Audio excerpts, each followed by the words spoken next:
Hey kids, you're listening to a couple of annoyed grunt boys, and this is the 138th Simpsons podcast.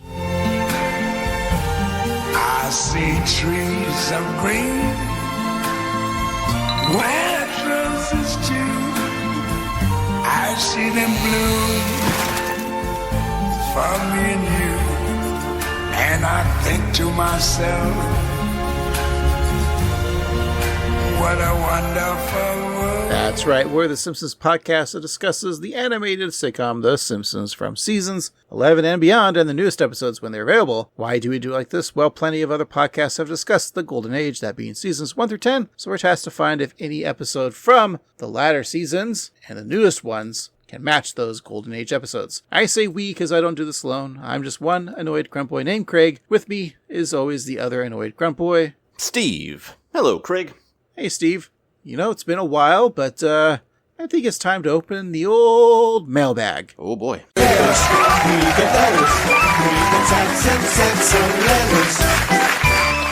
And we got one here from one of our fans here, Dave Gibson. And he just wants to know, nice topic here, our favorite episode from season 1. Now, I feel like we might have discussed this, but that might have been a couple years ago.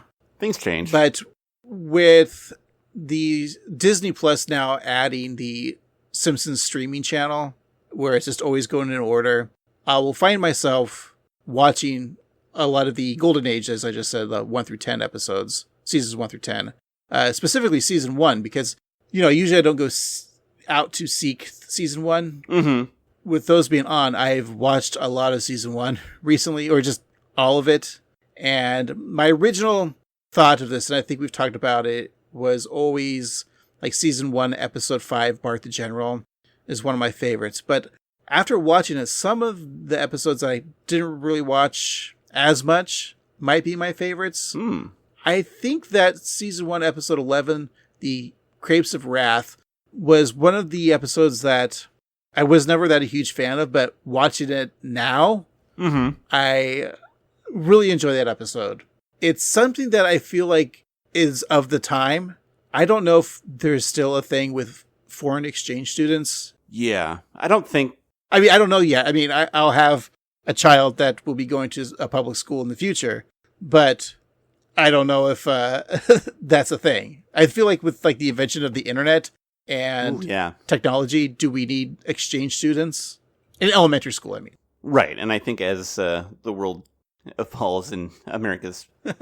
the perception of America changes, they don't want to exchange with us so much. Also, the episode Homer's Odyssey, which I think was the 3rd episode. That's when he becomes like a safety inspector, but also like he tries to kill himself in that episode. It's a very dark episode for being like the 3rd episode of a series. Right. And then the season finale, Some Enchanted Evening, which, if I remember correctly, isn't this technically the first produced episode? Yes. But it was the season finale. There's something about that episode that it's the most like the Tracy Ullman animation and voice acting of season 1. But it's an episode that kind of pisses me off because parents don't understand, as the great Will Smith would say. Yes. That, you know, they don't listen to Bart and Lisa. That always infuriated me. But I kind of find those episodes are sleeper ones for me. So how about you? Yeah, I think that one, Some Enchanted Evening, always kind of depressed me because it evoked child fear so well. But yeah, I think that Grapes of Wrath has always had... It's such a fun, adventurous episode going to another country, and like Bart alone, I think it's so good. The Call of the Simpsons is another one that I think doesn't get the respect it deserves. Because, you know, you have an early Albert Brooks as the RV salesman. You have Bart and Homer kind of having a fun relationship. I don't think that one gets in the conversation as much. You know, Moaning Lisa, iconic. I don't need to mention how good that episode is, but it is very powerful. But the one that I want to talk about is There's No Disgrace Like Home, where it's a fun, like, twist on what we know because Marge is the one who gets drunk. But I just, that scene where they're at Dr. Marvin Monroe's and they're shocking each other, I think is so iconic to me because when I was a kid, The Simpsons were not allowed in my household because they were too rude, too crude. Bart had too much attitude. And I think that this episode of them arguing and shocking each other is what really, like, shocked my parents. So that one. And of course, we can't talk about season 1 without talking about Krusty Gets Busted, the introduction to Sideshow Bob, and, like, I think really kind of deepens the Springfield lore. Those are some of my favorites from season 1. Also, Homer's Night Out is just funny because of the uproar that it causes in the town, because there was a stripper and they got a picture with him. It's just funny to me. I know the whole, like, Springfield and that era of The Simpsons, like, season 1 is such like, they're supposed to be living that idyllic community. Mm-hmm. Where all the neighbors know each other, the families all know each other. This is a TV universe that, we always thought of as a kids, like, does this exist? And it didn't. I'm assuming for a lot of people. I think about how Marge's letter to Barbara Bush, where, they're talking about the family of the Waltons versus the Simpsons. And I think that this just shows that the Simpsons are, like, a more realistic family as an animated sitcom than 50 years of TV with the idyllic picket fence family. And I'm not talking about Sam Waterston. But your point about there's no disgrace like home, you forget that, like, Marge just gets super drunk at Mr. Burns' estate and the company picnic. Like, that's something that current Marge, or even, like, season 2 Marge would never do. Mm-hmm. Yeah, I think season 1 is, like, such a fun rewatch. Yeah. And I know a lot of people start, like, a Simpsons rewatch, like, oh, I'm going to skip season 1 and just go to season 2. Even people that say, I'm going to start with season 3. Like, season 3 to 8 is kind of like their Simpsons. But maybe next time we'll talk about season 2 of, like, some of our favorite episodes. I think that'd be a lot of fun. But for now, let's just say season 1, I think, is just a lot of comfort. Yeah, it's a familiar friend. One more thing is I remember when the DVDs started coming out, and season 1, I believe, came out when we were still in high school, and DVDs weren't really, like, I didn't have a DVD player until I think I graduated high school. Mm-hmm. I think I was, like, probably behind you as well. So yeah. And just remember getting that season 1 DVD set and having to, like, have that one set, and you had to wait, like, every year they put out a new set, and it was like, I couldn't wait till they got to, like, season 4 and 5 and 6. Right. Like, I have to wait, like, 5 years for those DVDs, because streaming wasn't a thing yet, and the only way to watch The Simpsons was on reruns on local TV. Like, they weren't doing reruns yet on cable. No, and you never knew what episode you're going to get, so. No. The fact that I had that precious season 1 DVD, I still have that precious season 1 DVD, that just rewatching those episodes over and over again, like right when that DVD came out, was a lot of fun and great memories. And yeah, season 1, look, The Simpsons wouldn't exist without season 1. That's a really good point. You need that, and it's really showing you the beginnings of, they wanted to make not raunchy, but like a family sitcom that had a little edge to it. And then the stupidity came when they hired someone like Conan O'Brien to be a writer. So, jeez, well, all went downhill from there. Yeah. Anyway, so enough about season 1 for now. Let's go and talk about season, 20. Yeah, I like that. So let's go to April 19th, 2009. I believe we're still living together. Yeah, we're still living in Portland. I think this is right about when we moved out, maybe a year from now. But we were probably at the movie theater seeing this movie, Steve, because our girlfriends were underage. No, they weren't. I'm making a joke of the title. Oh, we only do joke titles for the music, not the movie, right? Right. All right. Ben Affleck was probably with the actress in this movie at the time, right? That's right, because it was 17 again. Isn't that movie with Jennifer Garner? Or am I thinking of... Oh, that's 13 going on 30, isn't this is Zac Efron. Same plot, though. Oh, well, maybe Ben Affleck was with Zac Efron at that time. Yeah, I mean, it has a young Leslie Mann, a young Matthew Perry. Oh, it has an alive Matthew Perry, Steve. He's dead now. And an alive Michelle Trachtenberg.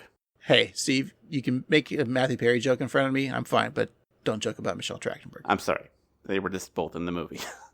Oh, yeah. Tom Lennon, R.I.P. Mm-hmm. Leslie Mann. Did you already say that? Yeah. Sterling Knight. I don't know who he is, but he's got a good name. This movie, Mike O'Donnell, played by Matthew Perry, was a high school basketball star with a bright future, but he threw it all away to marry his girlfriend and raise her child. So that just tells you, kids, don't marry your high school sweetheart. Mm-hmm.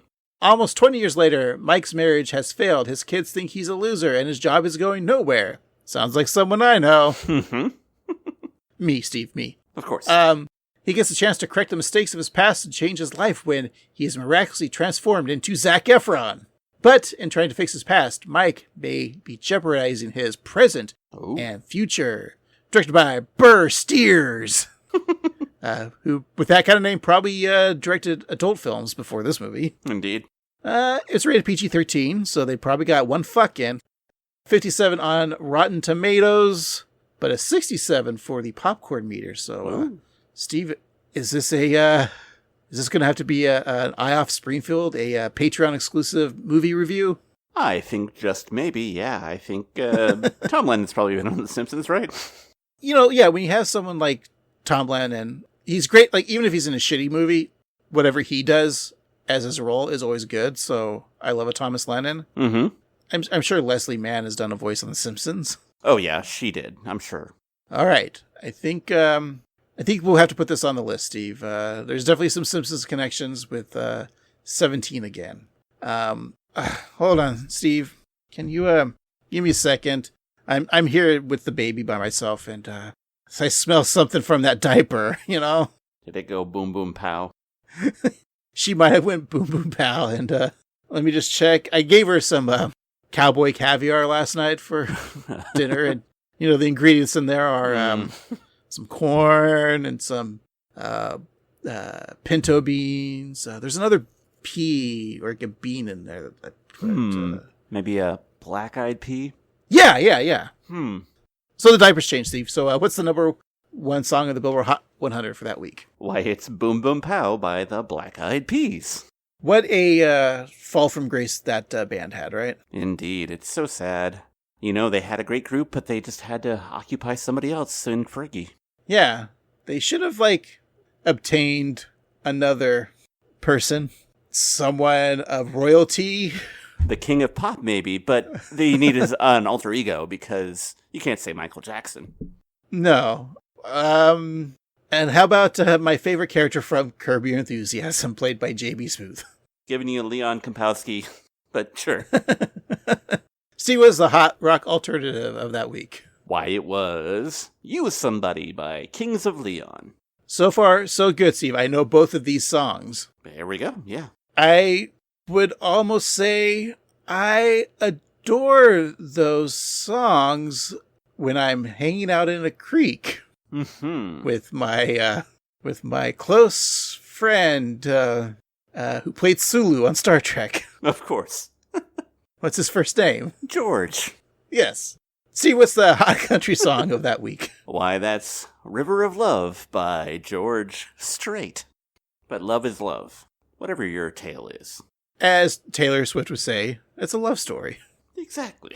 Even if she were a famous boxer. Nada on that, Taylor Swift, Steve. Okay. Steve, what we're looking at, the hot dance electronic song of the week. It's a love story by Nadia Ali. All right. Nadia Ali KO'd that song. Indeed. So, Steve, we are talking about this episode, The Good, the Sad, and the Drugly, in which Milhouse takes the fall for a prank he and Bart pulled together, and Bart falls for a volunteer at Grandpa's nursing home, played by Anne Hathaway. The volunteer, not the nursing home. So Lisa predicts Springfield's future and is depressed at what she sees. She's just looking at a picture of our podcast. Oh boy, that's sad. Steve, let's go watch this episode, come back and discuss. Wonderful. All right, we'll be right back.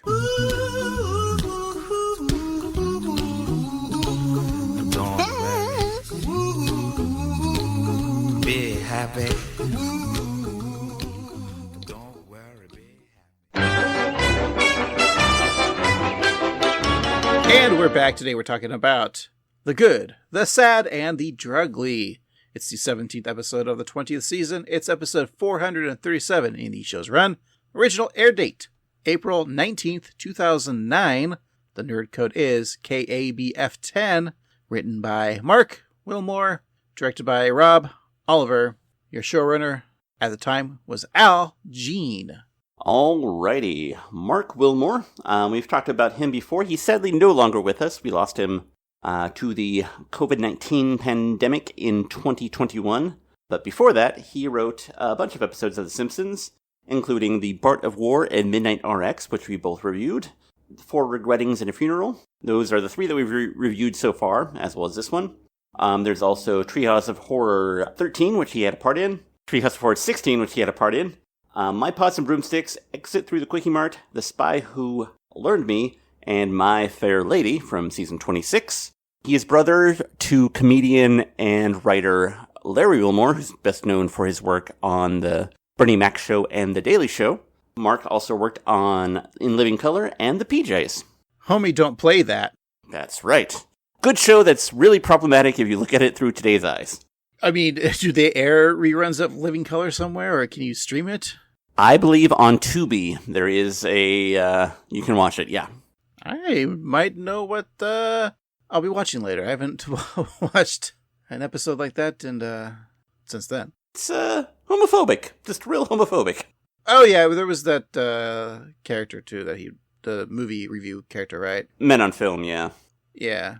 Remember Fire Marshal Bill, Steve? Oh, yes. That was, let me see here. So, was that on Sunday nights or Friday nights? It's moved around a lot. There was a time when I believe that both The Simpsons and it were on Sunday nights. Like with Married with Children, Living Color, Simpsons? Yeah. I think probably, could it be that had the 8:30 time slot? Maybe. I just kind of remember like being a kid, maybe like the 3rd or 4th grade, watching Simpsons, Living Color, and Married with Children, even though I wasn't allowed to watch Married with Children, but sneaking downstairs to watch it. I've said that many times, but yeah. But like, you know, you go to school Monday and talk about Living Color and The Simpsons. Mm-hmm. And I just remember like there was like a kid that had a Homie the Clown t-shirt, and I was so jealous. Oh, that's pretty cool. Yeah. You can do anything you want to do in Living Color. And those fly girls, including a young Jenny Lopez, still fresh from the block. She used to have a little, but now she has a lot. But she's still Jenny from the block. But Steve, we are talking about The Simpsons, and there is a title gag, and it's your favorite. It's that three-eyed raven flying across the screen, you know, reference to Game of Thrones, right? Of course. Even though it hadn't even aired yet. It's weird. Steve, it's a reference to The Simpsons, and they're animals that have 3 eyes. That's right. Like Blinky, the 3-eyed fish. We also get a billboard gag, Luigi's Home of the Breadstick. I'm going to say, that's a sad-looking breadstick.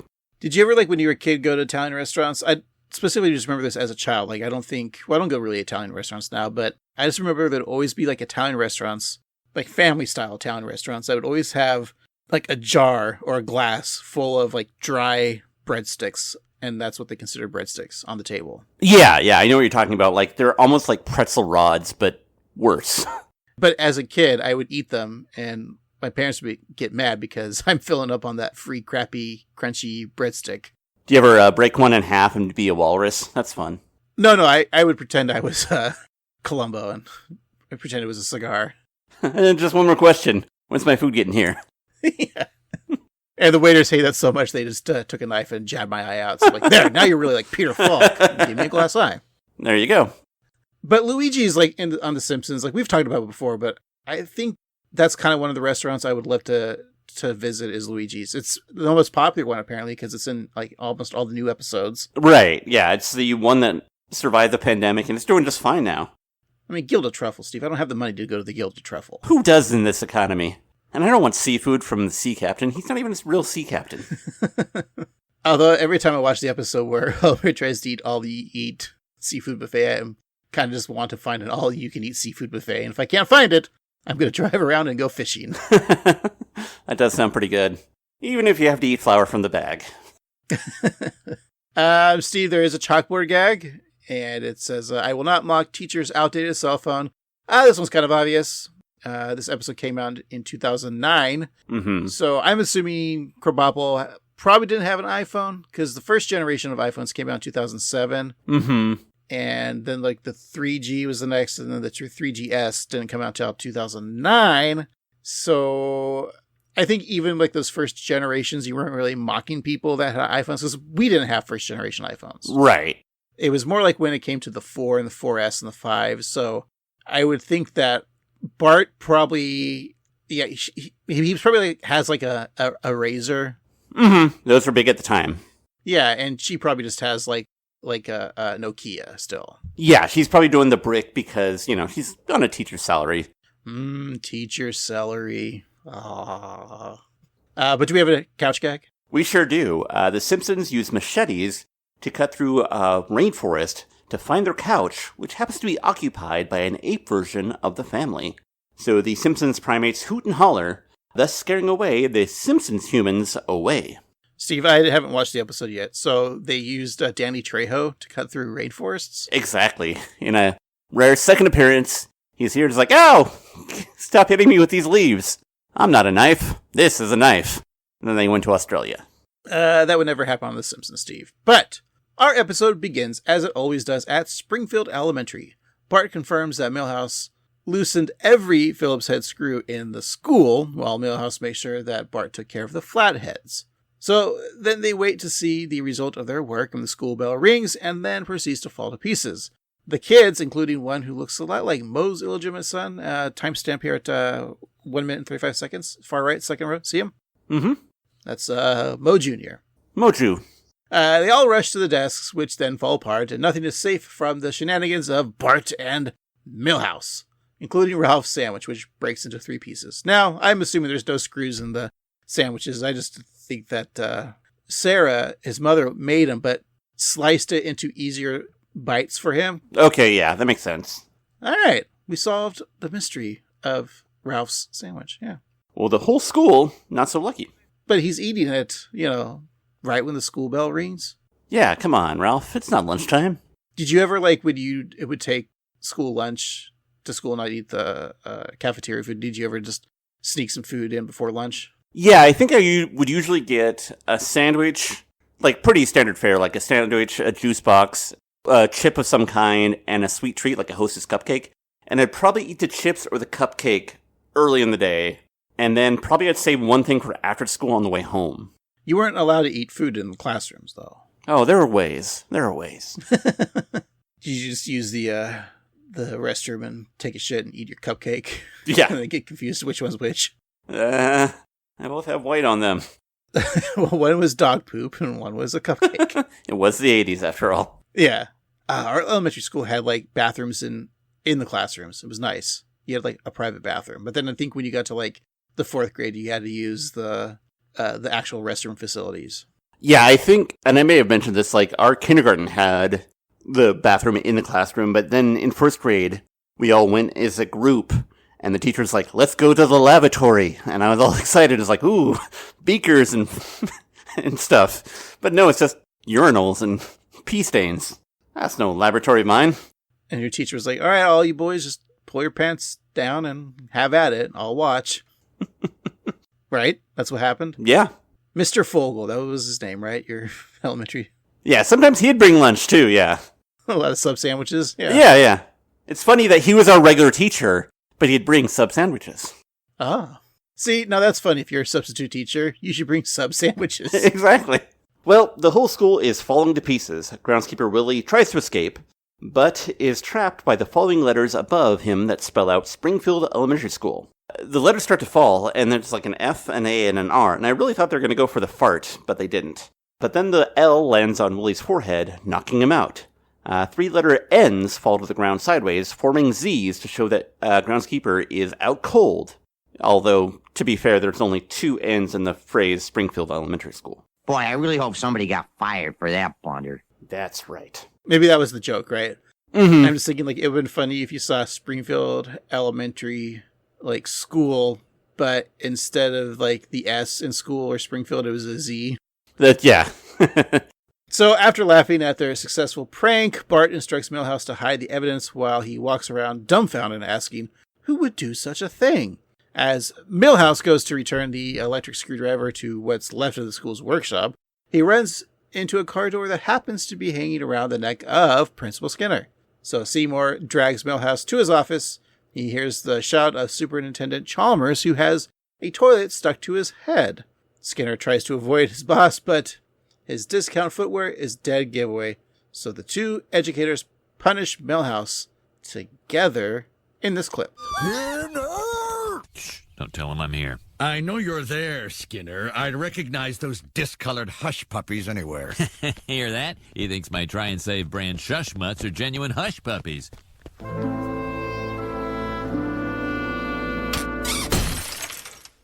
We've got the how, we've got the who, but we don't have the why. Here it is.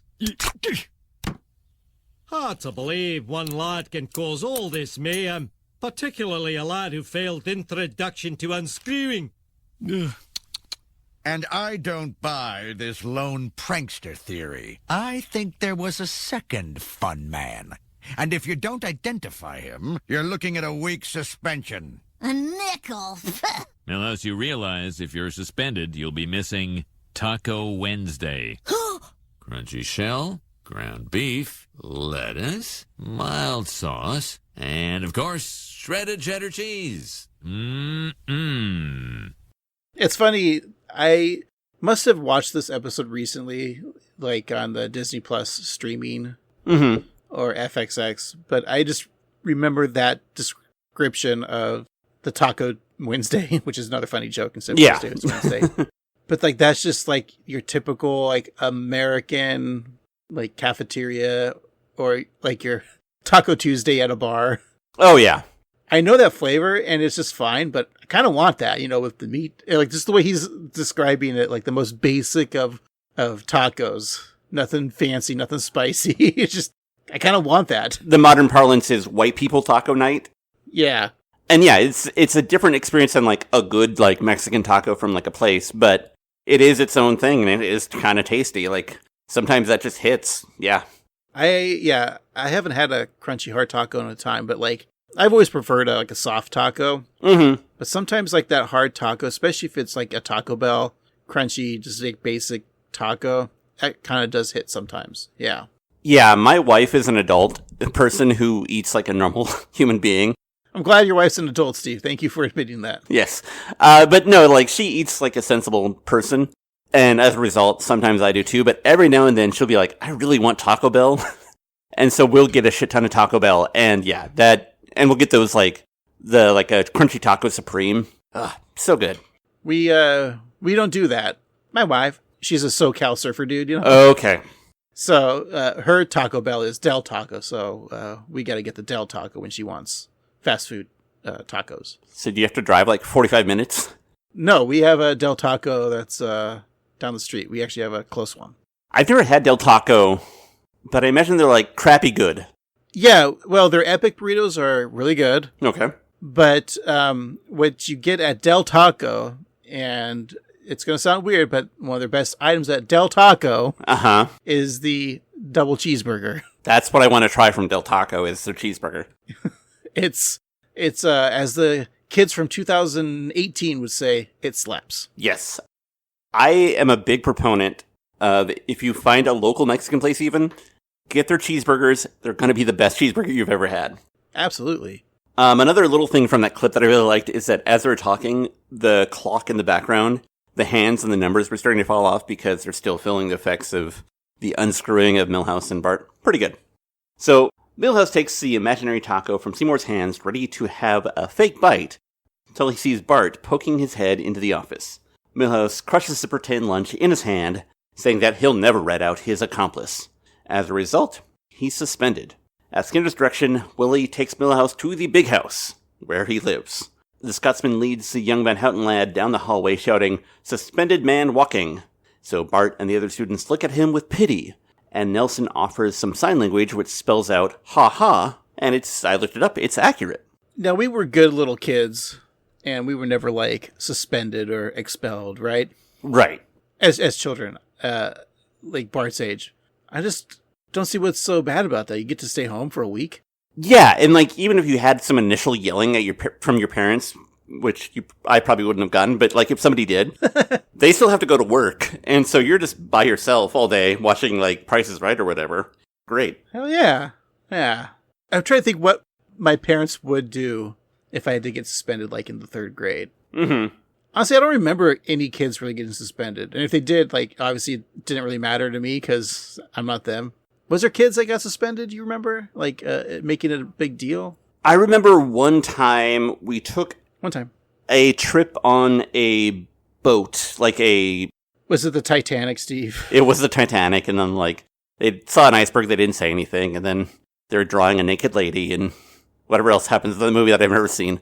No, but they were, like, we were on a boat going down the Willamette River, which is a big river in Portland, and some kids took, like, light bulbs from, like, the decorative, like, Christmas lights that were hanging on the boat and threw them on the ground to listen to them pop, and that got them suspended for, like, a day.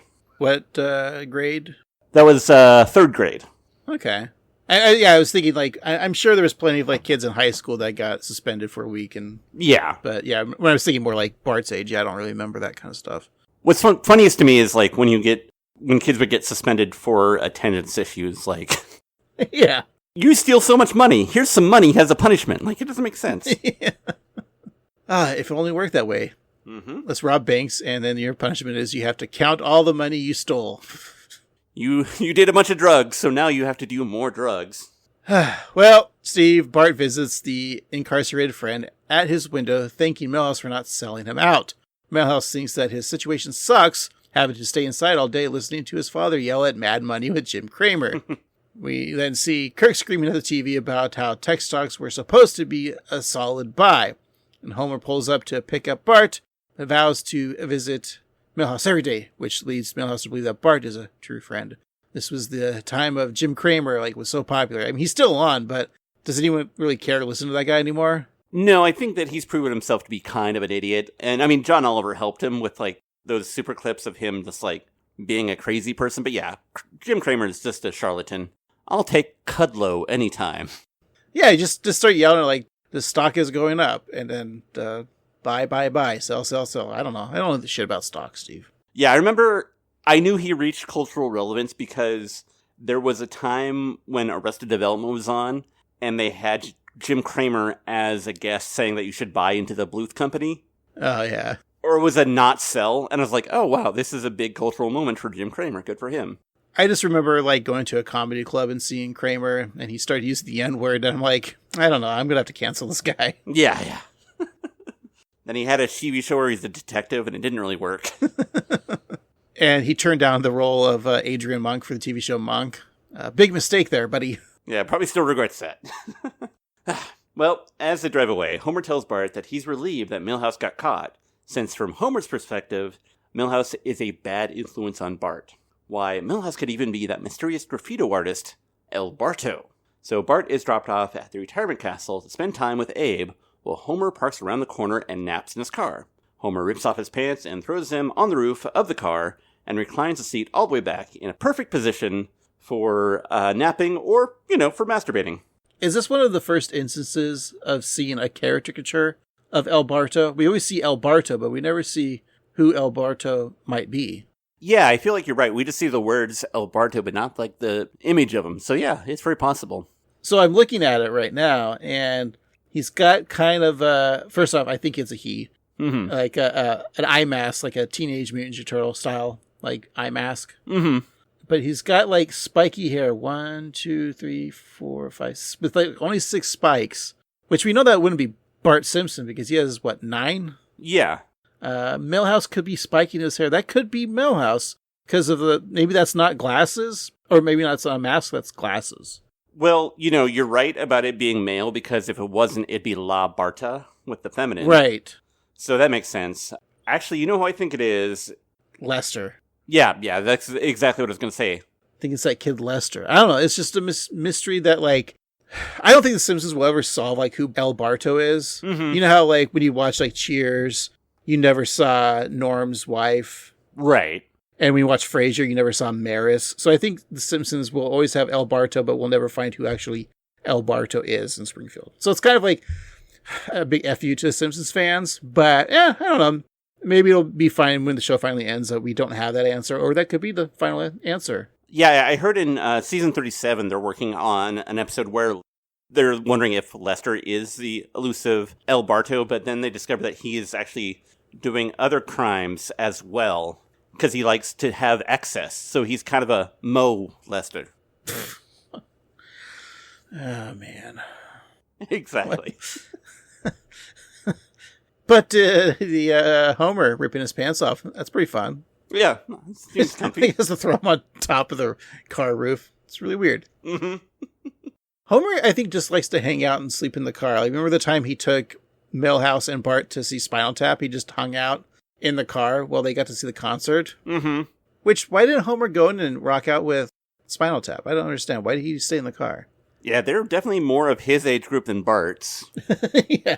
I even feel like maybe like the voice actor of Homer would be the same age as the voice actor of, I don't know, one of the characters in Spinal Tap, Derek Smalls. Yeah. What was the famous Conan O'Brien quote from the Spinal Tap guest appearance? Oh, yeah. Of the three guests, one was a regular on The Simpsons, and Michael McKean was really nice. Yeah. Well, inside of the retirement home, Bart is growing impatient, telling Grandpa that he's been there the whole 10 minutes, which equates to roughly 7 hours in kid years. And suddenly a little girl walks in with a basket of cookies. The old folks are excited as she is the one person who isn't disgusted by their elderly existence. And Bart looks over and grows excited too, but for a different reason.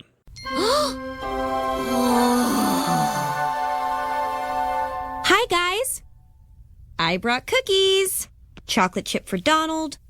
Low sodium for Abe. Hey! Not made by immigrants for Sam. And imaginary for Major Preston. With this cookie, I can buy back Private O'Malley from the Zulus. I think it is so cool what you're doing. So what's the gag? You put X-Lax in the cookies, then just sit back and watch the fireworks? I would never do that. Right. I was thinking of other things that are hilarious, like things that you think are funny. Yeah, those are funny. Yeah, I'm Bart. I'm Jenny. She had more curves than a Hot Wheels track. Well, she didn't yet, but she would after puberty. Oh my God, how long was I zoned out? Bart, this is my Aunt Belle. We dress alike. Isn't that cute? I love when he's telling Jenny, I'm just thinking of things that you would think were funny. And she's like, oh yeah, that is funny. That is funny, yeah.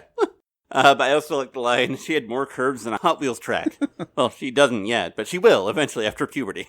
Did you ever have a Hot Wheels track? Yes, I have this memory, and I think The Simpsons did it, but like taking a piece of it and using it as a whip for your sibling or your friend, and it hurts a lot.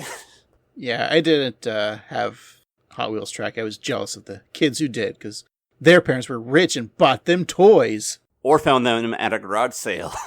Oh, okay, well, maybe for my birthday I'll get a Hot Wheels track. There you go.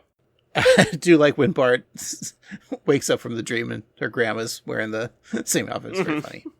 Good stuff. Of course, that is the Oscar co-host and Get Smart star, Anne Hathaway, playing Jenny. This is her first of 3 appearances on the show so far. Her second playing Princess Penelope Owsley, a co-host / love interest of Krusty in season 21's Once Upon a Time in Springfield, which was our 175th episode. And then in 2012, Hathaway reprised her role as Jenny in the season 24 premiere Moonshine River, which we talked about 2 weeks ago and thus started Bart's summer. And Hathaway is a big fan of The Simpsons, all the way back to the Tracy Ullman shorts, and she said that she grew up watching the show with her siblings, and it always stuck with her, and she flipped out when she was offered the role, and it might be the most exciting thing that has ever happened to her. Until now, when the annoyed Grunt Boys are talking about her on this episode. Yep, her ears are burning. Steve, what is an Anne Hathaway? Probably about, 120, 130 pounds. All right. So, back at the Simpsons homestead, Lisa is at her computer checking off her accomplishments. Math, done. Pine cone, collected. Permission slip, signed. She decides to reward her hard work with a little treat, which, of course, is cocaine. So she pulls out a bag, empties it on a mirror, takes Homer's credit card, sorts it into lines, and then snorts the nose candy. Yummy, yumma! I feel like Lisa would be really insufferable. On cocaine. Yeah. Yeah. She'd probably do a lot of it in college. Anyways, that's not exactly what her reward was. Steve, her little reward, her little treat, is her social studies assignment. Lisa is asked to imagine what Springfield will be like in 50 years. She asks the search engine Google, and this is way before AI, what the future would look like. And I thought now that we have Google AI every time you type in something, I figured, what do we ask Google right now? What Springfield will be like. So here's what Google AI says. Advanced transit systems, building on current initiatives like Walk and Roll Springfield to improve active transportation networks. Springfield could have a multi-module transportation system by 2075. This would involve expanded bike lanes, walkie paths, and efficient public transport, including increased bus frequency and coverage. Emphasis on sustainability. I'm not going to read all these, Steve. Tech-driven connectivity, thriving tech sector, diverse manufacturing base. This is just all stupid shit, Steve. After reading it, I don't really want to read it because there's just a lot of words that sound like what the entire world will be like in 50 years. So, more tech AI. There you go. Yeah, I mean, tech AI is not going to say that tech AI is bad. So they're like, yeah, it's going to be better. Yeah. Here's a weird food for thought. As of a couple days ago of this recording, we are closer to the year 2050 than we are the year 2000. So, yeah. Okay, but I'll blow you even harder. Please do. We are closer to the dinosaurs than we were to your dad being born. Hey!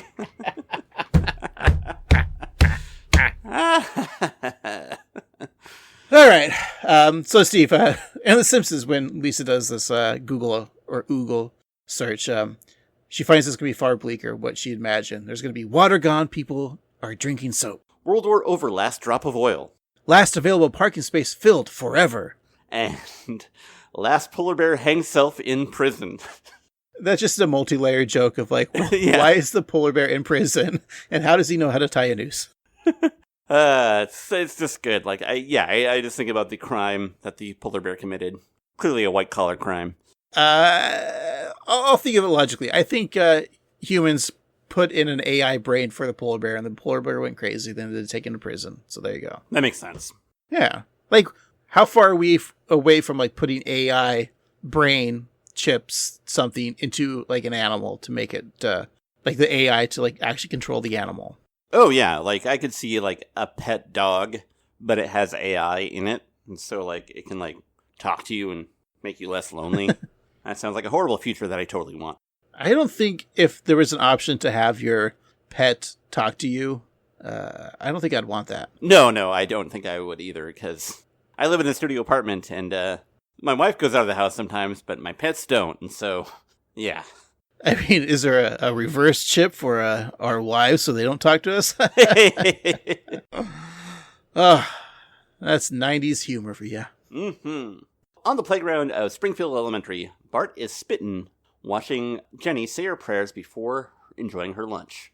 Nelson walks up asking who the special someone is, and is impressed with Jenny, who's in 5th grade, meaning that she can use the real scissors. Bart feels like a better person when he talks to Jenny, which leads Nelson to tell Bart that he should claim her as his own. Nelson suggests that Bart punch Jenny in the arm, or, to truly prove his affection for her, he should stick gum in her hair. Nelson then pulls out a piece from his wallet, saying that he always comes prepared. He then gives Bart a second piece, should he gets lucky, and then he tussles his hair like kind of like a dad. Very fatherly in this episode. Yeah, and it's just funny that he has a piece of gum, just in case. It's probably been there for years. Well, it's the joke that he pulls out of his wallet is supposed to be like, instead of gum, like a condom, right? Right. Yeah. Which, I would keep a condom in my wallet, but the flavored kind, because I don't like gum, but I want some flavor, so I would just chew on a flavor condom, Blow bubbles was really interesting. A regular John Conehead over there. So Bart walks up to Jenny, who is pushing another kid on the swing, and Bart struggles to find a conversation top, but ends up complimenting Jenny's effortless pushing skills. Especially the kid on the swing is offering 0 pumps. Jenny's impressed, and in the bushes, Nelson tries to encourage Bart with some mild violence. Oh, you know what a girl likes to hear. Seal the deal. Punch her. Punch her. Punch her! Hey, do you want to go on a picnic tomorrow? You'd love my PB&J. The secret is no PB, double J. It's a date. Yes! Willie, I've got a girlfriend. Really? Well, I do too. She's a bikini model from Sweden. Hey, that's great. Willie, darling, come back to bed. Don't you love me? Don't compete with my job, Inga. You'll never win. So I think we knew that the joke was going to show Willie with the Swedish model. Mm-hmm.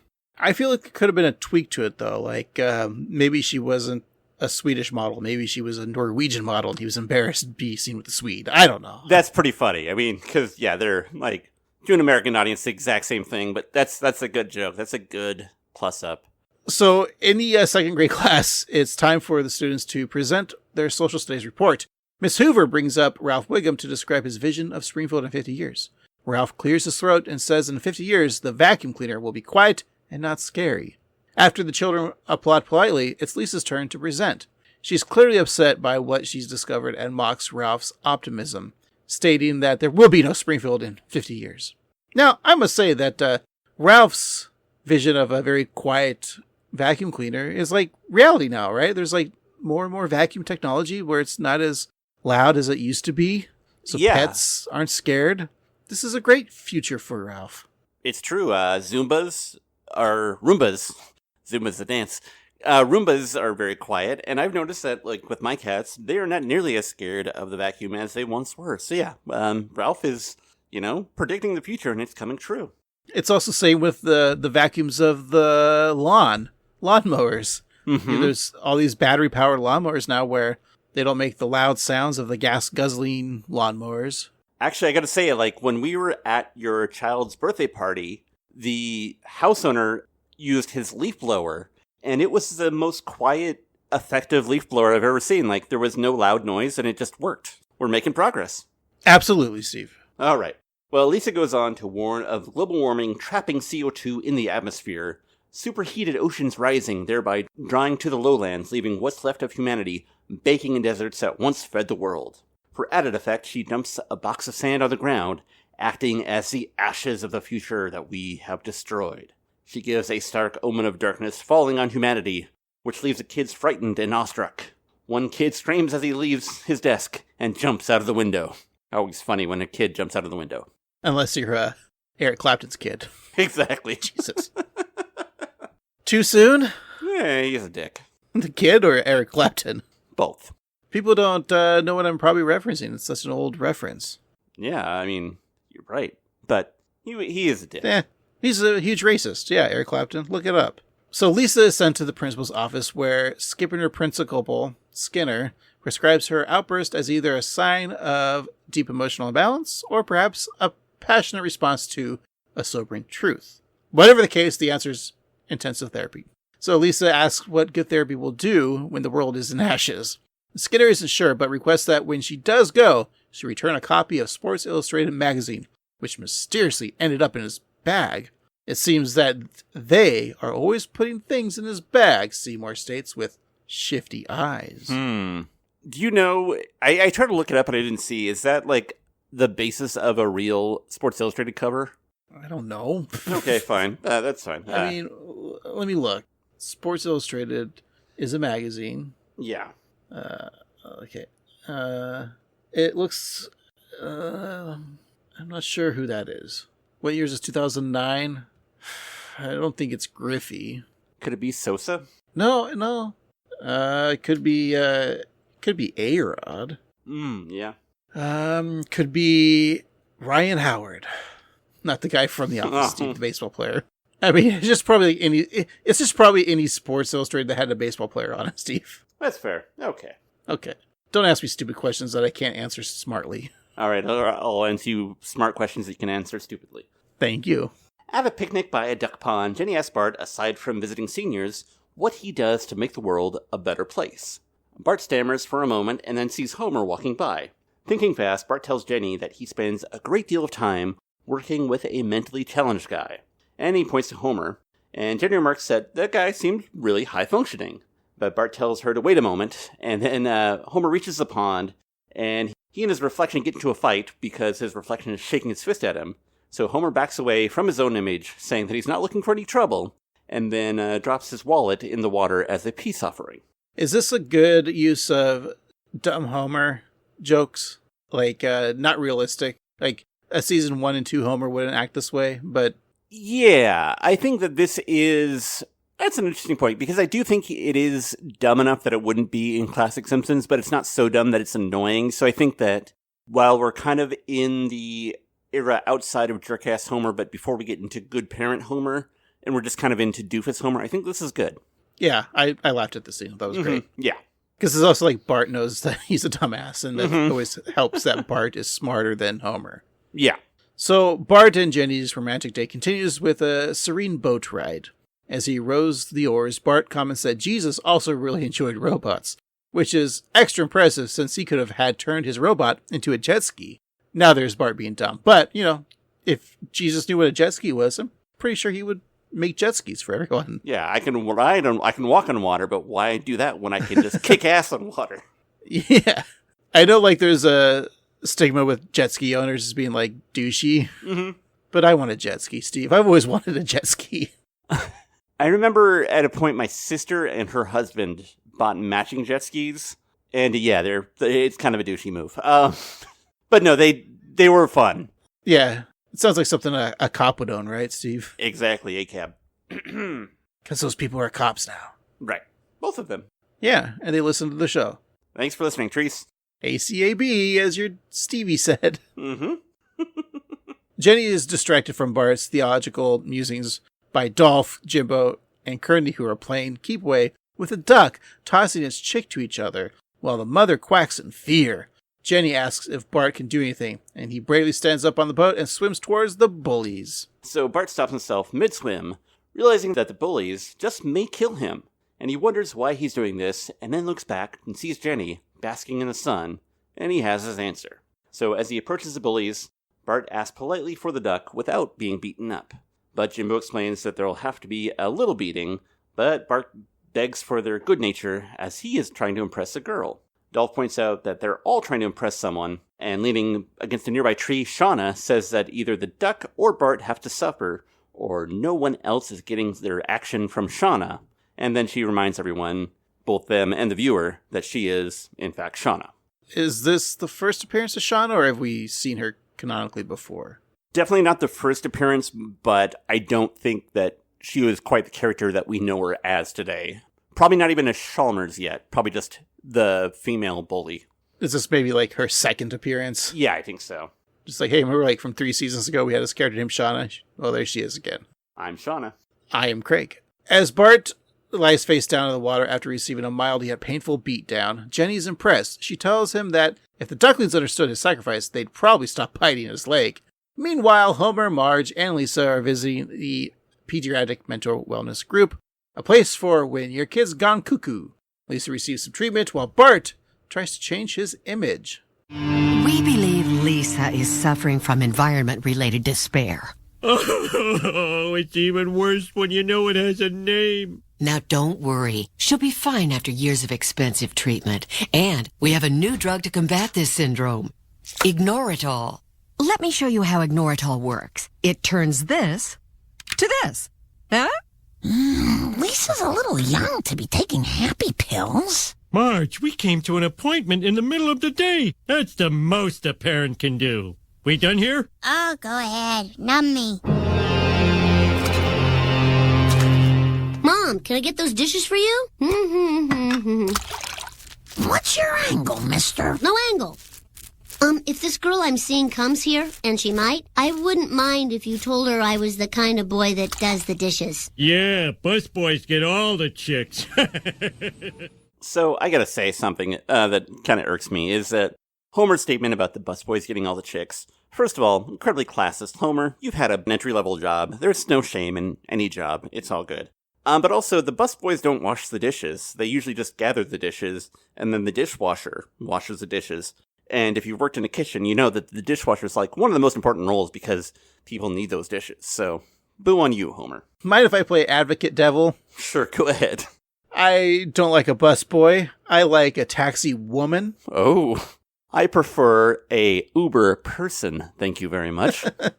And the most important role in any kitchen is the dinner role. That's totally true. I think my favorite thing to do when I worked in restaurants was washing dishes. Mm-hmm. As the manager of a pizza store, as we call them, right? Pizza stores. Sure.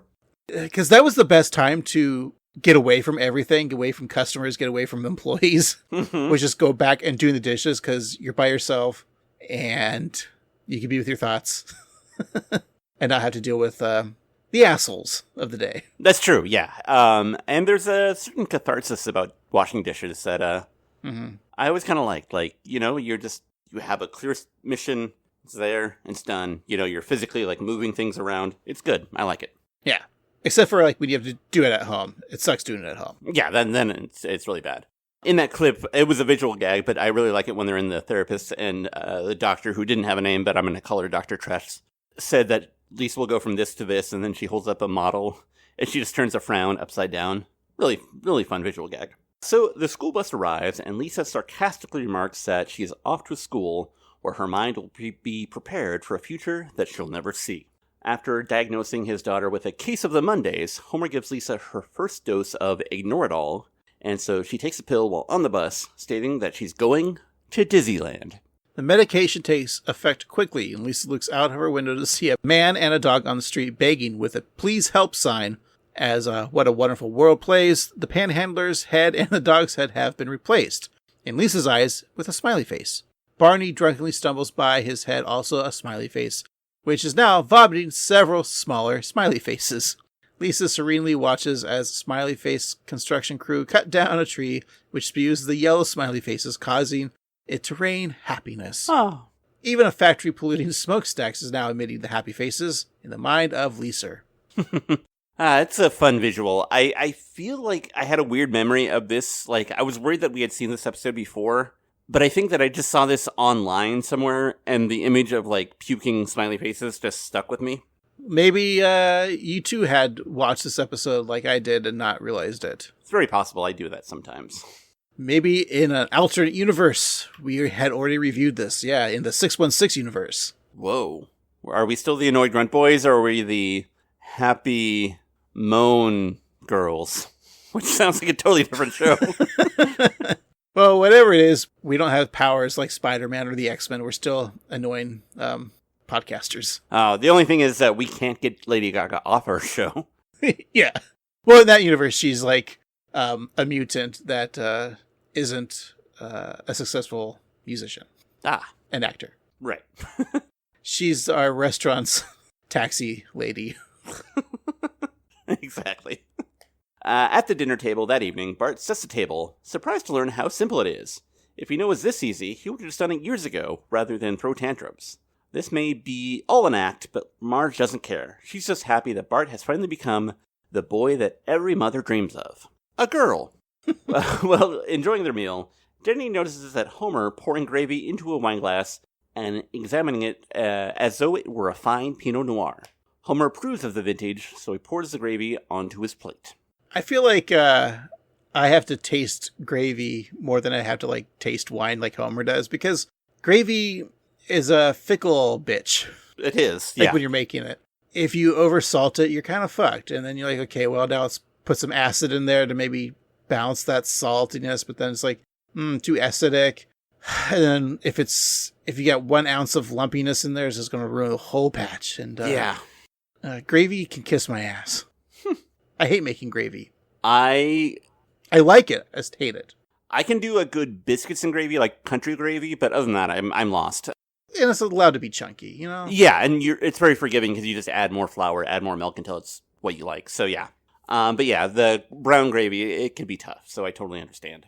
But hopefully your meat's not tough for that tough gravy. That's right. Jenny's surprised to learn that the special man Bart spent so much time with was, in fact, his father. Bart replies that it's not an easy thing to admit, as Homer sees a fly land on his plate. With a chicken leg in one hand and a cob of corn in the other, he debates which one to use as a fly swatter, ultimately choosing to bash his head in with the plate to kill the pest. I mean, You're not going to eat your forehead, so I think that's pretty smart, Homer. I mean, you make a good argument. Yeah. Don't eat your forehead, kids. That's right. And don't eat other kids' foreheads either. Unless they ask for it. Jenny wonders aloud if the rest of the Simpsons family is okay, and Bart looks to Lisa, who is still feeling the effects of Ignore It All. She says, "Hello, smiley face," to Bart and Jenny, and then looks out the window to witness Chief Wiggum chasing Snake Jailbird, both of whom have large smiley faces where their heads normally would be. So Snake shoots Clancy, causing him to bleed more smiley faces. But Marge shares her approval with Jenny when suddenly a visitor is at the door. Jenny, it's amazing what you've done with my son. Well, I think Bart is an incredible combination of Habitat for Humanity and the Jonas Brothers. And nothing can ever change my opinion about him. We don't have any money. Go away. May I decorn your cob, my darling?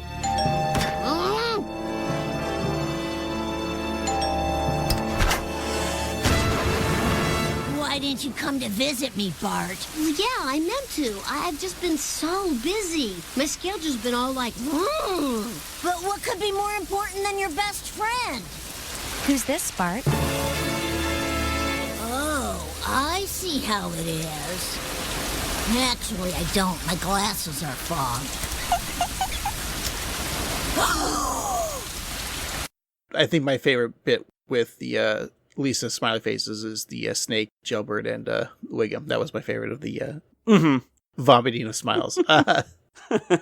And the comedic timing, of course, when Milhouse shows up to prove to Jenny that Bart's a piece of shit. Mm-hmm. As someone who wears glasses, Steve, is your glasses fogging up your favorite thing? Oh, yeah, it happens all the time, to the point where a lot of times if I'm commuting or going somewhere outside, I have to not wear my glasses so I can see, but I don't have my glasses on so I can't see. So it's like a catch-22. Can't win. And you're not a contact person, right? No, I am not Jodie Foster. Very dumb joke you just said. Okay. Good, at least I'm consistent. Yeah. I do want to point out that, in a weird way, that this is a lot like the episode where Milhouse is dating Samantha Stanky, but reversed, and Jenny actually even looks kind of like Samantha. So, just an interesting observation. It's always the wrong time, wrong place where someone has to see The Simpsons and they're like all in a state that they're not normal. Right, like yeah. the one where Maggie gets adopted by the Flanderses. Mm-hmm. Stupid babies need the most attention. Yeah. But of course, Milhouse is excited to share with Bart some new curse words he learned from his uncle, who is in constant pain due to his broken back. Jenny questions why Bart would have any interest in swears, but Bart says that only by knowing them, you can prevent bad little kids from saying them. So Bart then pushes Milhouse aside, demanding to know what he wants. Milhouse wonders why his best friend never visited like he promised. Bart replies that real best friends often spend years not talking to each other. Take Thomas Jefferson and John Adams, for example. But Milhouse argues that simply because Bart saw one episode of one miniseries, he can't use that information as a whip. It's a fun reference to the Paul Giamatti miniseries, which was popular at the time. I saw that when it had Frankie Muniz in it, and didn't he get all blue in it? Yeah. Yeah. And Amanda Bynes was in it too, maybe? Yeah. She was a great Amy Adams. Is that John Adams' wife, Amy Adams? Yeah, of course, yeah. Thomas Jefferson's wife was the Jeffersons. Right. Moving on up. You know, if we didn't have this podcast, Bart would be right. It's true. Best friends don't talk to each other for years, yeah. We'd text each other when celebrities die. That's true, we would. So Bart pleads with his friends, saying that he has to keep his dark past a secret since there's a new, wholesome person in his life. As he says this, Jenny sends him a text message that says, "I miss you," despite the fact that she is 5 feet away from him. Milhouse agrees to keep quiet for now, but it may not last. As we'll hear in this clip, Milhouse's silence is tested at the church bake sale. I feel like the church bake sale is such a trope, isn't it? Yeah. Oh, I get it. It's love. I guess you found your Abigail Adams. My who? So I'll be on my way. I can see I'm the fifth wheel on this bicycle with training wheels. But the next time I see you two, I might not be able to hold my tongue. It's really quite difficult. Reverend, care for some of my devil's food cake? Is that really devil's food? No, it's angel food with chocolate on top. Mm-hmm. I knew it. Sorry I'm late. I didn't realize you had to turn the oven on to bake stuff. So, Jenny, I hear you're religious. Know what my favorite book of the Bible is? Revelations. Mine too. Bart, we should take Milhouse on our trip to Juice Country. Are you nuts? Milhouse will spill everything. By which I mean juice, not secrets. Yeah, you guys don't want me there. But I'm sure we'll see each other soon. I really like when Milhouse references Abigail Adams and Bart's like, who the hell is that? Yeah, who is that? It's John Adams' wife. You said it was Amy. She goes by Amy, but her full name is Abigail Me. I love this adult-child conversation. Like, instead of wine country, they go to juice country. And then, like, it's pretty tight the way they've fixed that, too, to, like, he'll spill everything, by which he means the juice. Like, that's pretty good. Yeah. Oh yeah, spilling the secrets. Even funnier. Thanks for explaining jokes to me, Steve. That's what I'm here for. Literally. And also the, Bart's like, I didn't realize you had to turn the oven on to bake something. Mm-hmm. Also, it's a nice kind of callback to the Insanity Pepper episode where, you know, Flanders shows up to an event saying that he made something great, but it's actually not. Because, like, the devil's food cake was actually just chocolate-covered angel's food cake, which actually sounds pretty good. I was going to say that, like, I like an angel food cake, and I know, like, the tradition is to put, like, strawberries and cream on it. Mm-hmm. But even as a kid, I like to eat it just as is. Yeah. There's something, like, just nice and, like, light and refreshing. I've always said, like, I'm, like, a basic dessert fan. Like, I love a shortbread cookie. I love just, like, a vanilla cake. You know, just something that's just slightly vanilla-y sweet. Yeah. You know, I'm good. I don't need a lot of garbage on it. No, as simple is better. Keep it simple, shithead. But that does sound really good. I really want angel food cake with chocolate on it now. Yeah. Because, like, growing up, I knew strawberry shortcake to be a cartoon. Yeah. That smells good. A doll that smells good. My family always made it with angel food cake with strawberries and whipped cream on top. And then I went over to somebody's house, and they made, like, biscuits and put strawberries on that.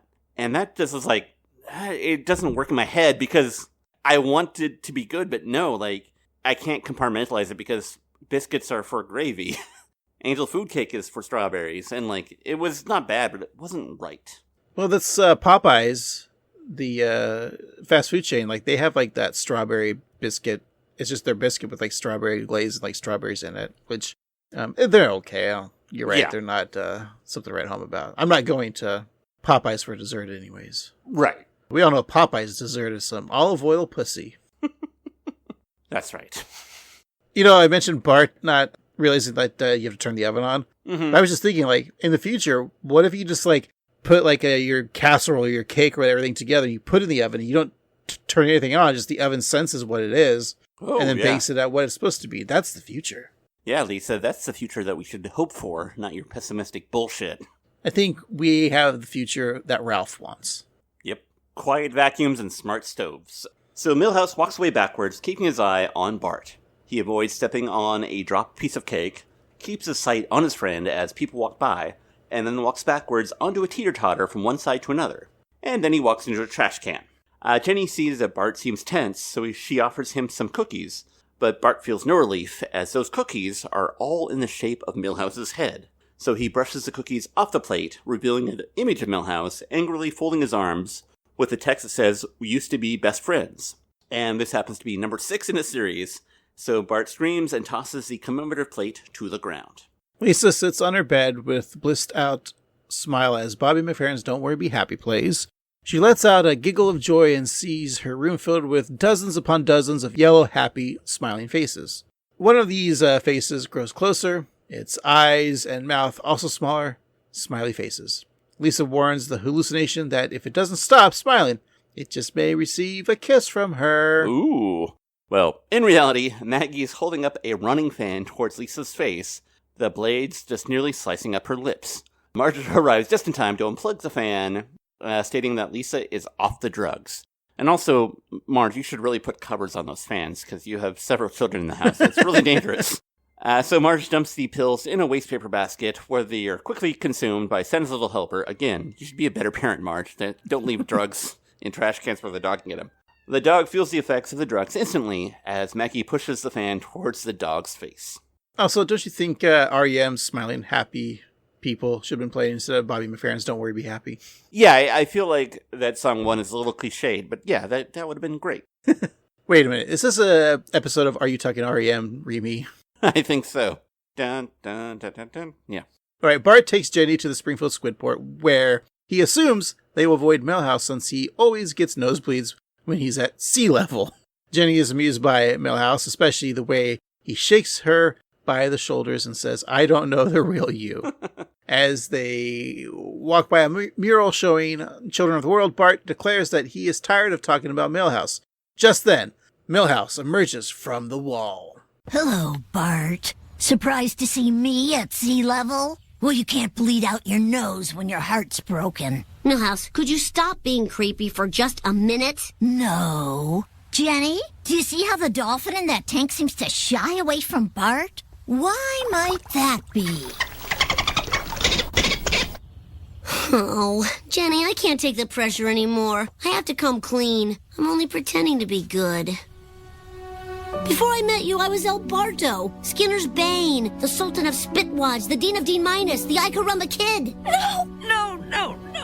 But now I'm good because you turned me good. Isn't that all that matters? Are you saying our entire relationship is based on lies? Well, not our entire relationship, just the stuff I said.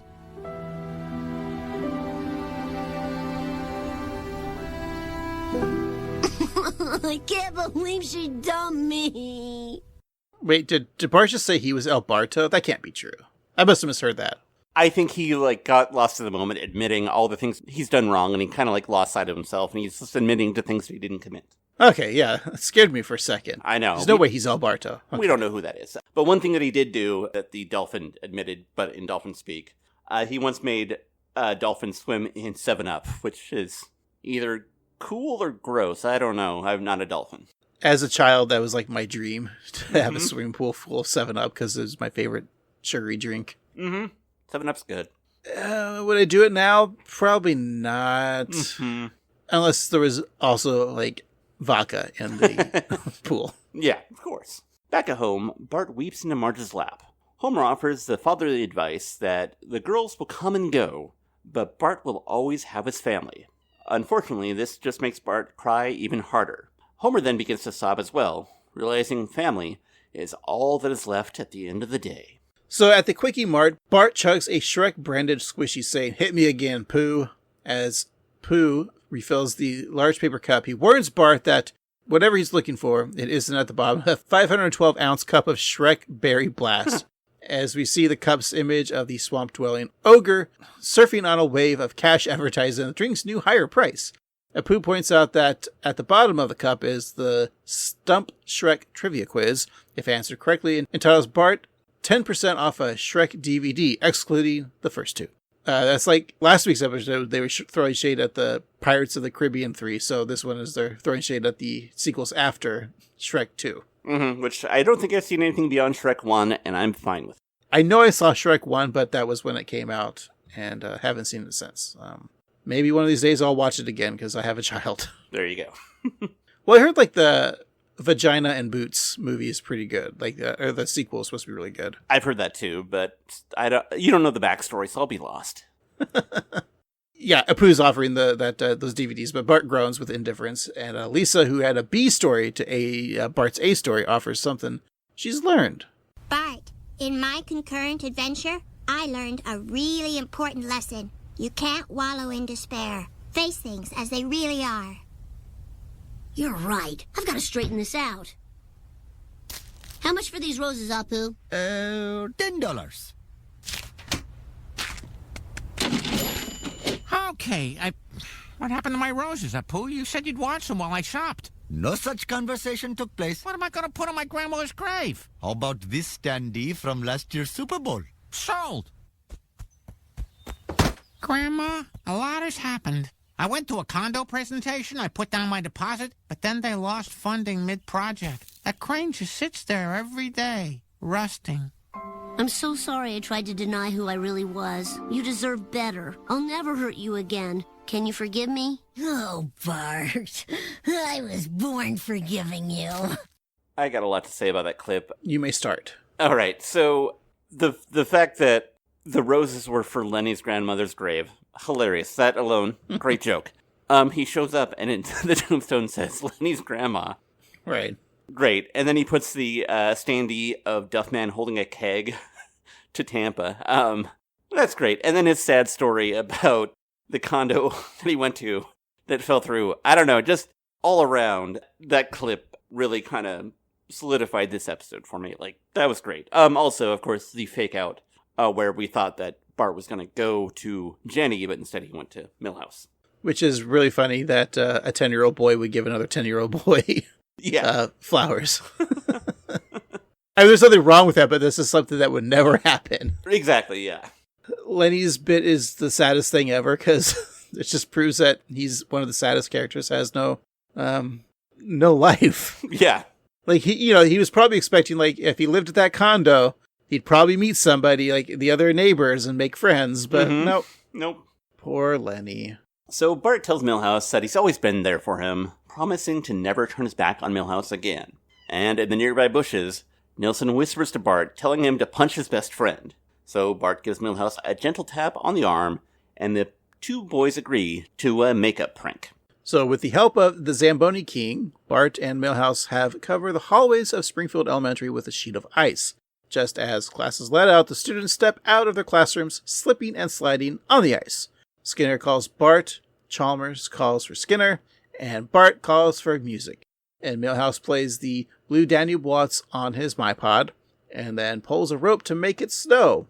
Willie and the kids enjoy a winter wonderland indoors, and that's the episode. Ooh. So the snow is, I'm assuming, paper or maybe asbestos. Mm-hmm. And also when Bart says to call for the music, I was kind of hoping the credits just went there and like the Simpsons, da da da da da. Oh yeah, played. I feel like the Blue Danube Waltz is used a lot. Yeah, and then you got to pay the Johnny Danube. Yeah, John Danube. How did they get the ice to freeze? I was almost thinking like they just had the Zamboni come in and just slick up the. Oh yeah. Maybe it's not actual ice. Maybe it's just like waxed really well. Could be. But that doesn't make sense. Well, I mean, if basketball stadiums can make an ice flow 2 nights a week, they can do it. Is that how they do? They just like take a hose of water and just pour it on the basketball court, and then Superman comes in and uses his super breath to freeze it. I'm more of a Marvel guy, so I think Mr. Freeze, not Mr. Freeze, that's DC. The Iceman from Spidey and Friends comes and... You mean the X-Man Iceman? Yeah, exactly. And then at the end of the game, the Human Torch comes by and blasts it away. Well, Steve, that's the episode, like I said, so I think we should possibly take a break, come back, and wrap it up. Sounds good. We'll be right back. Cue music. And cue snow.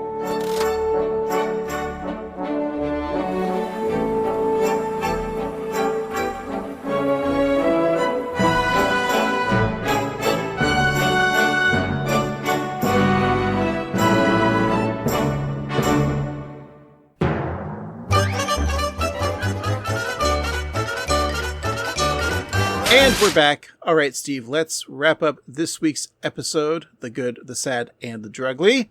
We'll talk about some of our favorite jokes and bits, maybe an MVJ. We'll give it a review, find out what we're watching next week. But before all of that, we'd like to find something from this episode that can be packaged and gifted to our fellow co-host. And I found a few things that you would like. First and foremost, I have to beat you to it, Steve. But I'm giving you the Road to Tampa Super Bowl standee with Duffman. You can put that near your grave. Yay, grave. When you choose to die. Mm-hmm. But also, I noticed you might need some new shoes, Steve, walking around with your Hush Puppies. So I got you the off-brand, of course, Shush Mutts. Very nice. And since Bart likes to make PB&J sandwiches, the peanut butter and jelly minus the peanut butter, I asked Bart if he can just give me the peanut butter. So he did. And here's the peanut butter he doesn't use. Aw, that's nice. I love it. Sensible shoes, some peanut butter, and a standee. What more could a guy want? How about some cake, Steve? I made you some devil food cake. But it's actually angel food with chocolate on it. Okay. And since the world is such a depressing place, you'd rather tune yourself out and be happy, I got you some pills of Ignore It All. So there you go. Enjoy your gifts. Hey, smiley face. All right. Well, Craig, I got some stuff for you as well. You said you never had one, so I got you a Hot Wheels track. So you can be the racist that you always wanted to be. Racing cars, that is. I also got you an angel food cake covered in chocolate, but since you already have that, I'll get you a plate of cookies with Milhouse's face on it, and a cake that Bart kind of cooked, eventually. But the big gift from me to you is I've hired a gravy sommelier. So that way you can always have him suggest your gravies so you don't have to worry about them being too salty, too acidic. That'll be just right. He costs $10,000 a night, so enjoy it. He comes from all the way from Gravy, France, which is just France, but covered in gravy. And he knows his stuff. I can't wait to have some man gravy in my mouth. When I think of you, I think of man gravy. Steve, what made you laugh in this episode? Well, Craig, I think that I enjoyed when they're first at the retirement home. And first of all, when Bart assumes that it's an elaborate prank that Jenny's pulling. But then he's like, oh, I think the things that you think are funny are funny. And then she laughs at that. Very funny. Also his line about more curves than a Hot Wheels track eventually. And then when he's zoning out about that and he holding the hand of his Jenny's grandmother, I think that's really funny. I think Milhouse is really funny in this episode, from him walking backwards to the commemorative plate to just the generalness. I really enjoy Lisa's visions of a happy time, even if it's not real. But I think if I had to enlist a most valuable jokester, he's only had one scene, but he really did it for me. I gotta give it to Lenny. That whole tombstone, losing the roses, very funny stuff. What are your thoughts, Craig? Yeah, you stole my thoughts. Mostly on the Lenny scene, because the Lenny scene is comedic gold. I do like Principal Skinner describing Taco Wednesday. I thought that was a lot of fun. It made me want to eat a crappy American taco. The polar bear killing himself, newspaper headline. Nelson being kind of a fun father figure. I know I kind of gave it some slack, but the Willie and the Swedish supermodel as his girlfriend's good. Homer yelling at himself in the pond. You're right. The barfing of the smiling faces, especially the Wiggum and Snake Jailbird one, was quite hilarious. And that character that I'm not familiar with, the one that works at the Quickie Mart, he was great there too. And is probably one of his only appearances. I would assume so, yeah. But Steve, I guess I'll stick with Lenny as MVJ because that was just a sad, funny scene. And Lenny took it. So that being said, Steve, what's your final thoughts and review of this episode? Well, Craig, we are, visiting some familiar territory. Like I mentioned, how this episode has parallels between the Samantha Stinky episode and also, I think about when Moe got arrested and Homer promised to visit him in jail and he never did. I think about when Bart was seeing Reverend Lovejoy's daughter and he tried to be good for her. This is like a reinvention of kind of an amalgamation of all those episodes. However, I gotta say, it kind of works for me. I think that the jokes were solid in this. I don't know that Jenny had a lot to do, but I think that Anne Hathaway did a solid job as Jenny, and I think it's great that she was enthusiastic about it. I think the Milhouse-Bart dynamic was really good, because Milhouse plays such a lovable loser, and in here his anger and everything was justified. And I think that the A and B stories commingled really nicely, especially at the end. And I think that this is kind of a light, fluffy episode. I think it's speedy. It might not have a ton of emotional weight, but I think it works really well. And I think when we talk about the era of The Simpsons, we're in a lull in seasons 15, 16, 17, 18. And I think around here it starts to pick up a little bit. And I think this is an example of this. So I'm going to say that this is a watch for me. I enjoyed it. I think it's another good example of Bart falling in love. It falls perfectly into the Bart summer. while we're enjoying summer now, in 50 years, we'll probably enjoying the winter of our discontent as we all, suffer from the horribleness of the world. But if I had to give this a ranking, in 50 years, the last polar bear may hang themselves in prison, but currently we have a whole 26,000 polar bears to enjoy, be it, watching them on nature documentaries, eating them, hunting them for sport, or whatever we do with polar bears. So out of 26,000, I'm going to give this a solid 23-20-69. What are your thoughts, Craig? Nice. With all those polar bears, why can't we just start killing them and eating them all? I'm hungry for polar bear. Yeah. I'm going to agree with you. This is, while you're right, it did take a lot of ideas from older episodes and just tweaked them a bit. Like, especially the episode with Academy Award winner herself, Meryl Streep, as Bart's girlfriend. Like, the first episode, really, that Bart had a girlfriend, right? As Reverend Lovejoy's daughter. This was just, like, in the writer's room, like, what if we had that same, like, innocent, nice girl character that actually cared, but wasn't, like, vicious and evil? Mm-hmm. So it was nice to, like, see, like, Anne Hathaway's character as being, like, a good, wholesome character. But you're right, she didn't have a whole lot to do as just being, like, the girlfriend character. There's not really much of, like, what makes her special, right? Except for, like, she's a caring kid. Mm-hmm. That's not the special. No. Kids are jerks anyways. Lisa's storyline was, like, the B story, like, was a lot of fun. So I appreciate that. And dumb Homer jokes and the Lenny stuff. Yeah, perfectly fine, perfectly fun episode. And it was nice to actually have Bart have a crush. And maybe Milhouse should have been a little bit more devious, trying to break them up. But again, that's territory they've done before, right? But reversed with Bart, and then, like you said, with Homer and Moe. But I did have fun with it. So if I gave this a ranking, Anne Hathaway, of course, starred in The Devil Wears Prada. Is probably one of her biggest movies, right? Oh, yeah. And just announced, I think, a few weeks ago from this record, they're making a Devil Wears Prada 2. Ooh. Yeah. Which is set to be released on May 1st, 2026. And as we all know, May 1st, well, that's Wes Anderson's birthday. In fact, it'll be his 57th birthday, so I'm assuming he's going to go to see The Devil Wears Prada 2 on his birthday. If I had to give this a ranking out of Wes Anderson films, I'd say a lot of people would put up like Royal Tenenbaums or Life Aquatica as like one of his best films. And then I haven't seen it yet, but the Phoenician Scheme that just came out, it's not getting great reviews. So that's maybe down towards the bottom, right? Mm-hmm. But I feel like this movie is very much like 2012's Moonrise Kingdom. Yeah, that's very fair. Well, Steve, I think we like this one and we recommend it. It's not a skip, it's a watch.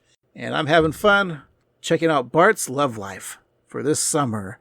Do you think after we have, this will sound kind of creepy from adult men, but after we're all done with this Bart and his girlfriends, should we rank his girlfriends of like, ooh, yeah, who is the best? I mean, I think we could rank the story. It's not like who's got the best rack. But I'm saying like which girlfriend is the best for Bart? Right. Like which one do you think that, who would be the ideal girlfriend? So I think we'll keep that in mind. And let Bart know which girlfriend we miss him being with and wish he was happy with. So, that being said, I'm just going to say next week, I think we should talk about the episode with Shauna, because Shauna was featured in this episode. So, next week's episode, I believe, we should talk about season 23, episode 18, Beware My Cheating Bart, in which Bart ends up in trouble with schoolboys after Jimbo's girlfriend develops feelings for him. Meanwhile, Homer buys a treadmill equipped with a TV.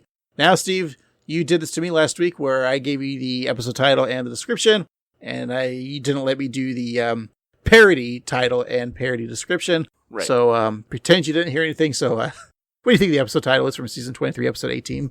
Well, this was the good, the sad, and the drugly, so I'm going to say that the next episode will be another take on a classic Western, so I'm going to say... for a few crusty dollars more. That sounds pretty good. Yeah. But no. No. What's your plot then for Beware My Cheating Bart? I'm going to say that Bart cheats at his highlight game. and gets in trouble, and so he has to think about the ethics of sports. And in the B plot, Lisa becomes a firefighter. Okay. You had me at fire. She just becomes a fire. She becomes a fire, and people are scared of her, so they're like, beware. She's the Human Torch. Nope, Steve, like I said, no, it'll be fun to see this episode. I kind of remember a scene from this episode. Do you remember anything from this episode? I vaguely remember bits and pieces of it, but not... I know I've seen it, but I don't remember it, and I probably only saw it once when it was live. But now you're dead. Exactly. All right, well, I'm looking forward to continuing talking about a 10-year-old boy's love life. Indeed, me too. Hey, it's something different. We haven't done like a theme summer, and this is exciting. Just as exciting to hear from you, our listener. That's right, listener. Please contact us through email at 13simpsons@gmail.com, or go ahead and check us out on our socials like Instagram and YouTube at 138simpsons. And hey, if you're so kind, go to your favorite podcatching app, like Apple Podcasts, we're back. Leave us 5 stars or the equivalent, but you don't need to write a real review. Just tell us what you think will happen to Springfield in 50 years. And check out our TeePublic site, tpublic.com/user/annoyedgruntboys for some merch. And again, patreon.com/annoyedgruntboys. And like Steve said, yes, we are still lost on the internet, but still you can find us on Spotify and Apple Podcasts, and hopefully we'll be on those other podcatching apps like Podbean and Overcast and the rest. That's right. Tell your friends, go to YouTube at 138simpsons or patreon.com/annoyedgruntboys for all your Annoyed Grunt Boys listenings. All right. For this week, I've been Annoyed Grunt Boy Craig. And I've been Annoyed Grunt Boy Steve. And go ahead and numb me. And remember, you can't bleed out your nose if your heart is broken.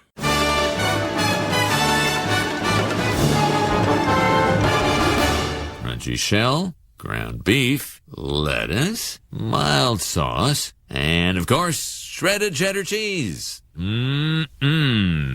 Taco Wednesday.